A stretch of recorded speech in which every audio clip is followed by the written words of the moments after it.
Hey guys, Sled Boy Customs here. I'm gonna put a video together today for the 2004 Arctic Cat 650 V2.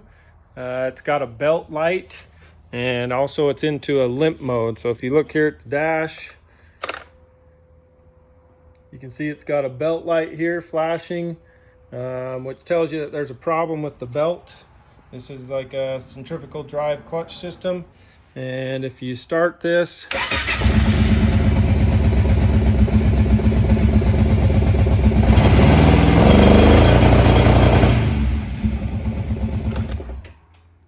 don't know if you can hear that, but it's into limp mode, which basically only gives you partial RPM and won't let you get full RPM, and so you're on a slow ride out of the trail.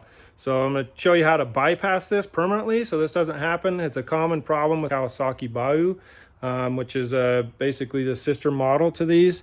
So what you do is you come down here.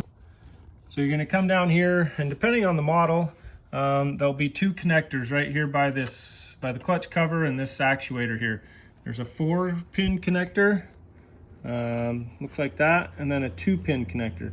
This 2-pin connector is the one that goes to this switch. There's a switch underneath here, so if the belt breaks or gets too big, it'll trip this switch and it'll trigger that light. So that's one problem that can happen. So this connector can be either up here underneath the plastic here, or it can actually be underneath the seat by the computer, somewhere in the harness somewhere. So depending on your model, you just need to find this connector, and then you're looking for, so then what you have to do in order to reset that light, you have to unplug this. You have to get this unplugged. The 4-pin connector, they can be a bit of a challenge.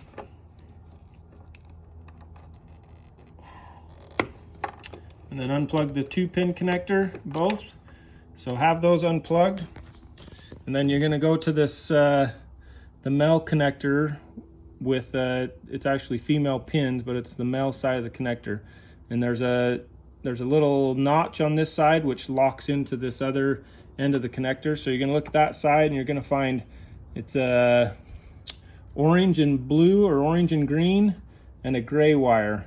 So there is a connector that you can get to plug into this and do the reset, but if you don't have that, then you can just find yourself a piece of wire, even just a paper clip, and you're just going to put that wire down inside of those two connectors, and you're going to turn the key on, and it's going to flash that belt light really fast, and then it's going to slow down, and so you let it sit there for 10 seconds, and then you turn the key off, plug all this back in, and that should clear your code. Now, one problem that you might have is if this sensor is bad, it may not clear your code. So in order to completely eliminate, and this is one thing that I never did find on any YouTube or any of the videos, was how to completely eliminate this problem from happening again. So if your switch is bad, you could replace it, or you can permanently bypass that circuit so that it never has another limp mode from the belt tripping it. So this is what we're going to do. I'm going to show you how to do that. And so let's go ahead right now, and we'll clear this code out. So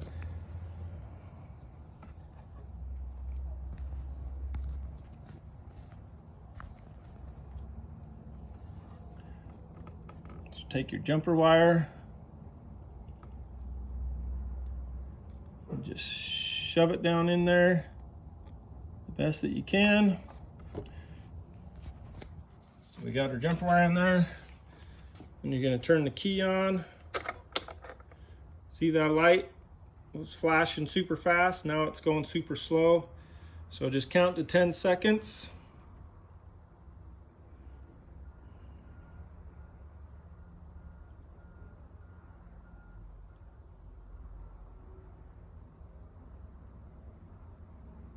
Okay, should be about 10 seconds. You're going to shut the key off, and you're just going to come back down to here and unhook your jumper wire.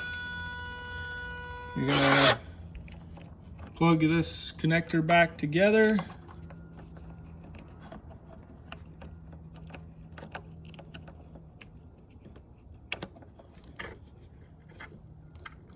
Okay, if your switch is good, then all you would do is just plug these two back together.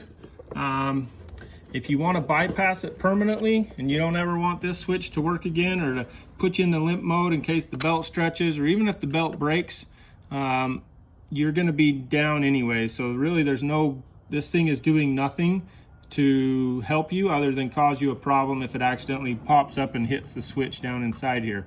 So what I've done is I've taken and cut the end off of that switch. This switch is bad, so rather than replace it, I've cut the end off of it. And then I just took and spliced these two wires together up in here with a belt connector, and then a butt connector, and then I just taped it up. So we're just gonna take that, we're gonna plug that into our connector right here. Make sure we're going the right way. 2-pin plug, we're gonna connect that. Just gonna tuck these wires up in there. Okay, now we turn the key on. You see our codes went away and we are bypassed. So this switch here will never cause us any more trouble.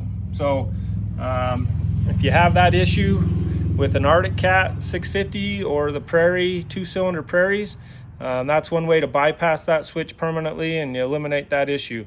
So I hope this helps you out, and we'll see you next time. Thanks.